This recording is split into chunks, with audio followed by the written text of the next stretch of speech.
안녕하세요, 여러분. 우리 모두 연애를 하는 데 있어서 불안하고 불안정한 사람을 만나기보다는 안정적이고 나와 관계에 충실할 수 있는 행복한 연애를 하고 싶어 할 겁니다. 그래서 남자는 좋은 여자를 원하고 여자는 좋은 남자를 원하죠. 자, 그런데 여기서 여러분, 좋은 남자란 어떤 남자입니까? 먼저 이 정의가 확실해야 하는 것이요. 예를 들어 이 스킨십을 쉽게 하는 남자는 나쁜 남자다? 물론 이런 명제의 사고 흐름을 보면 스킨십을 쉽게 한다, 여자들을 좋아할 가능성이 높다, 나와의 관계에 충실하지 못할 가능성이 높다, 이렇게 해석할 수 있지만 우리 남자분들한테 물어볼게요. 여러분, 스킨십을 굳이 어렵게 하고 싶은 게 여러분의 의지 때문인 사람이 있나요? 아니죠. 여자들이 그걸 원하니까 거기에 맞춰서 이 여자를 실망시키지 않기 위해서 남자가 그렇게 하는 것이지, 남자들은 기본적으로 스킨십을 좋아하는 사람들이 많고 가능한 빨리 스킨십을 하고 싶어 하는 사람들이 많단 말이에요. 즉 이런 기준은 우리가 조심해야 할 포인트가 되긴 하지만 절대적인 기준이 될 수는 없습니다. 제가 개인적으로 좋은 남자의 기준이다 라고 얘기하는 것에는 저는 다음에 세 가지를 꼽는데요. 첫 번째, 관계에 대한 투자 합리성. 관계를 앞으로 이끌어 나가면서 어느 한쪽에 치우치지 않고 합리적으로 투자가 이루어져서 지속적으로 투자가 가능한가? 예를 들면 우리가 너무 맹목적인 남자의 헌신을 받는다면 초기에는 그게 좋겠지만 시간이 지나면 지날수록 남자가 지칠 가능성이 있고, 또 이렇게 초반에 타오르는 남자들이 나중에 가서는 무미건조한 경우들도 많단 말이죠. 그래서 무조건 초반에 나한테 이렇게 푹 빠져서 내가 뭘 하지 않아도 헌신적인 게 마냥 지속적으로 좋은 건 아니란 말이죠. 이 남자가 나에게 애정을 투자하는 것도 합리적인 것이 가장 좋은 상황이라고 얘기할 수 있어요. 두 번째, 논쟁 시 논리와 잣대의 일관성. 예를 들면 우리가 어떤 대치 상황이나 서로 의견이 다를 때 각자 주관적으로 그것을 판단합니다.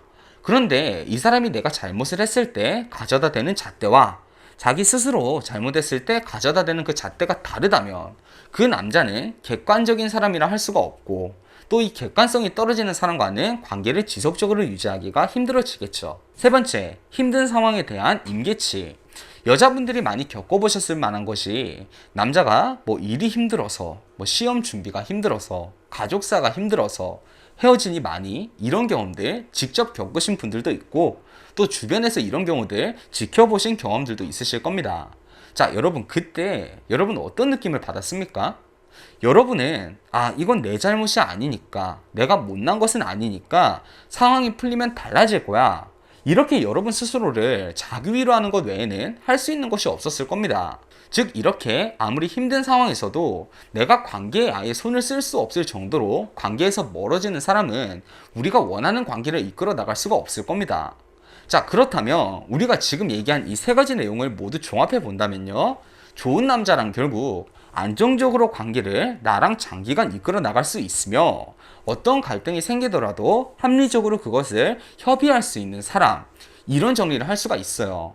자, 여러분, 이것보다 좋은 남자가 있습니까? 물론 우리 조금 경험이 많이 없고 좀 어린 분들은 그냥 나는 뭔가 내가 좀 불안하더라도 나를 휘어잡고 나쁜 남자들이 더 재밌고 그런 사람한테 매력을 느낄 수 있어요, 이렇게 얘기하실 수도 있지만, 나이가 들수록 이런 관계는 우리가 리스크가 너무 많죠. 20대 때는 뭐 이런 연애를 하다가 좀 실수를 해도 아직 시간이 많지만 20대 초반 때와 20대 후반 때와 그리고 30대 때의 시간의 가치가 모두 다르듯이, 우리가 조금 더 이 성숙한 연애를 하게 될 때는 이런 안정성이 꽤 중요한 관계에서의 요소라고 볼 수가 있는 것이죠.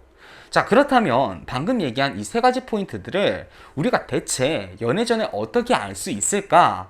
오늘 제가 각각 이 상황에 대해서 파악할 수 있는 질문 및 방법들 알려드리겠습니다.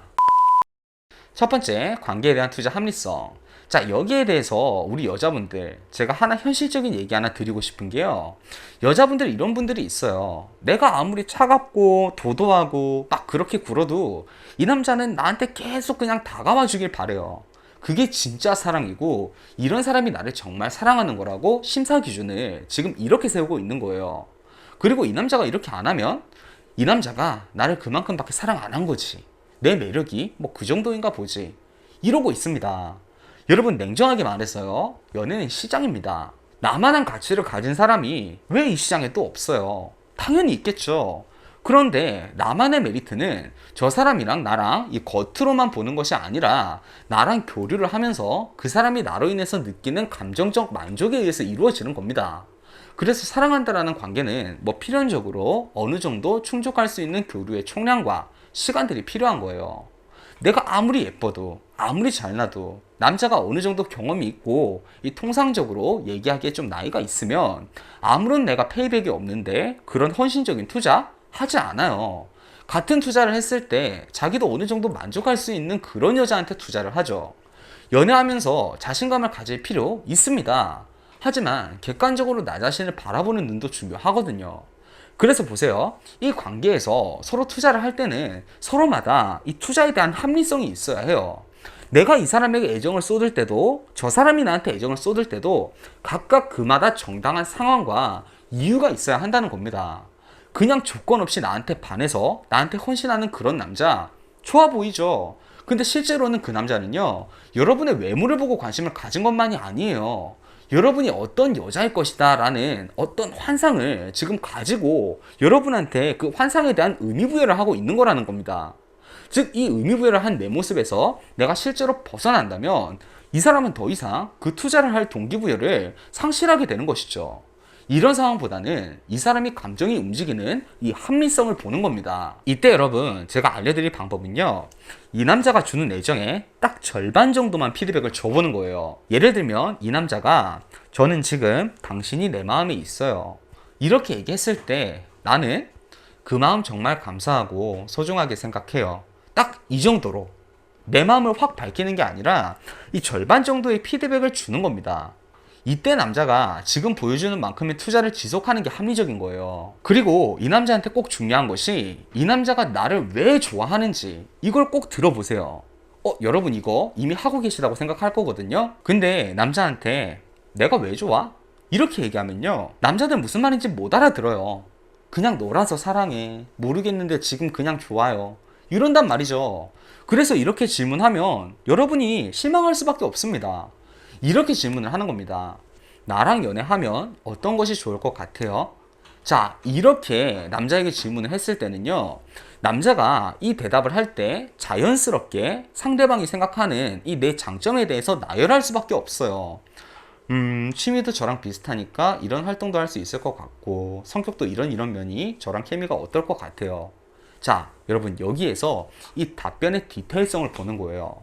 남자가 지금 당장 이 테스트하는 질문을 메꾸려고 보편적인 대답을 하느냐, 아니면 진짜 자기 나름대로도 이 깊게 생각을 해봐서 나를 지금 원하는 그 이유가 타당한가, 이걸 여러분이 캐치를 하셔야 하는 겁니다. 무조건 조건 없는 사랑보다는 이 남자가 대체 날 왜 원하는지, 그리고 내가 어느 정도 피드백을 돌려줬을 때 그 남자도 합리적으로 나에게 투자를 하는지, 이게 성립이 돼야 나중에 오래 관계가 이어졌을 때 이게 롱런을 할 수가 있는 겁니다. 두 번째, 논쟁 시 논리와 잣대의 일관성. 자, 여러분 이건 제가 예시로 알려드릴게요. 혹시 연애하면서 여자친구가 이건 절대 하면 안 된다, 이런 것들이 있었던 적이 있었어요? 뭐 바람 피면 안 된다, 이렇게 뻔한 거 말고요. 이렇게 질문을 하시면 어떤 주제든 나오겠죠? 뭐 예를 들면 저는 여자친구가 다른 남자들이랑 연락하는 걸 좀 싫어해요, 이렇게 답변이 나왔다고 가정합시다. 그럼 그때 논리를 보면요, 그럼 연애하시면서 다른 여자들이랑은 어떤 일로도 연락 안 하세요? 이렇게 재차 질문을 합니다. 그럼 대부분 이 안전망을 칠 거란 말이죠. 뭐 인간관계나 공적인 연락은 하죠. 자, 이랬을 때 우리가 이렇게 질문을 해보는 겁니다. 근데 공적인 관계라는 게 예를 들면 뭐 거래처나 이런 데서 공적인 관계인데 뭐 사적으로 관심 있어서 연락 오는 상황인데 그 연락을 안 받았을 때 회사 내에서 공적인 관계가 위협을 받는 그런 경우도 있잖아요. 이렇게 얘기를 해보는 거예요. 이때 남자가 사실 명쾌하게 답을 못 내면 사실 이 남자는 거기에 대해서 생각을 해본 적도 없는 것이기도 한데, 우리가 그래도 좀 더 확실하게 그럼 반대로 이런 경우가 본인한테 있으시면 어떻게 하실 거예요? 이렇게 얘기를 해보는 겁니다. 그럼 나올 수 있는 게 저는 여자친구한테 동의를 구하겠죠, 이렇게 나올 거거든요. 여러분, 저는 이런 맥락 자체를 신빙하지 않아요. 만약에 남자가 여기에 대해서 일관적이려면요, 우리가 관련 주제를 먼저 꺼냈을 때 좀 해결책이 디테일하게 나와야 합니다. 근데 지금 대화는 그냥 듣기로는 그냥 일리성이 있어 보여요. 근데 막상 이 남자는 이 상황이 되면요, 이 상황을 단번에 받아들이기가 좀 힘들 겁니다. 그리고 반대로 자기가 이런 상황이 되면 아, 이게 어쩔 수 없구나, 이런 걸 늦게 깨닫거든요.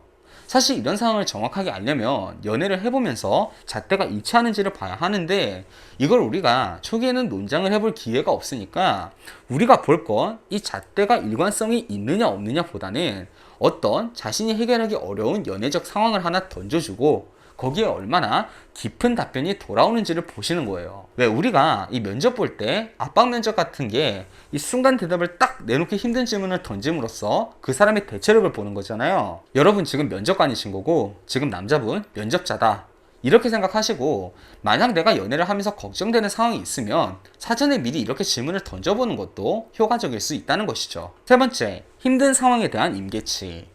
여자분들이 가장 당황하는 이별 중에 하나가 남자가 환경에 의해서 널 더 만날 수 없어, 이런 얘기인데, 실제로 남자들이 자신의 일상에서 견디기 힘든 상황이 되면 가장 우선적으로 정리하는 관계가 연인 관계이긴 합니다. 왜냐면 일상에서 가장 좋은 관계지만 가장 부담스러운 관계라고 얘기할 수 있는 것이 연애 관계이기 때문이죠. 하지만 이런 힘든 상황에서 관계를 도피해버리는 남자를 좋은 남자라고 얘기할 수는 없습니다. 그래서 저는 이런 힘든 상황에 대해서 이 사람이 어느 정도 견딜 수 있는지, 그걸 우리가 어느 정도 가늠을 해본 뒤에 연애를 시작하는 것이 좋다고 생각하는데요. 이럴 때 저는 이런 질문들을 던져봅니다. 넌 인생에서 가장 힘든 시기들이 언제였니? 넌 그때 어떻게 그 상황을 타파해서 현재 여기까지 왔니? 그 사이에 넌 어떤 것들을 얻었고 넌 어떤 것들을 잃어버렸니? 자, 직접적인 이 관계에 대해서 묻는 것은 아니지만 이 사람이 힘든 상황을 어떻게 임했는지를 알 수 있는 질문이 되는 것이죠. 이때 이 사람이 말을 좀 소극적으로 한다면 내가 먼저 내 얘기를 들려주는 것도 방법이 됩니다. 나는 예전에 취업 준비전이 가장 힘들었어. 그때 취업 준비를 할 때 내가 내 정신이 아닌 것처럼 거기에만 매달렸는데 그때 친구들과 관계가 좀 망가졌던 것 같아. 그래서 이 막상 취업이 된 뒤에 가장 먼저 한 게 그 친구들이랑 관계 회복이었어. 내가 만약 다시 돌아간다면 아무리 내가 정신이 없어도 내 가까운 사람들한테 좀 상처를 주진 않았을 것 같아. 뒤에 가서 들으니까 친구들이 많이 섭섭해했다고 하는데 그게 관계가 풀린 지금까지도 좀 아직까지도 내 마음에는 짐이 돼. 이런 식으로 얘기를 던져줘 보는 것이죠. 그럼 상대방도 하나의 예시가 있으니까 한결 말을 하기가 쉬워지겠죠. 자, 여러분 오늘 이렇게 좋은 남자를 구별하는 핵심 3가지 그리고 관련 질문 3가지 이렇게 공부를 해봤는데요. 아마 의견이 나뉠 수 있겠지만 저는 연애를 하다가 이 관계가 망가지는 것을 워낙에 많이 보는 사람이다 보니까 이 관계의 안정성에 여러분보다 좀 더 많은 중요도를 느끼는 사람일 수도 있지만 이 방향이 절대 틀렸다고 생각하진 않습니다. 여러분이 항상 안정적이고 다복한 연애를 하시길 바라고 아슬하고 자극적이기보다는 스근해도 마음이 편한 연애를 하셨으면 합니다. 자, 여러분 오늘도 행복한 연애 하세요.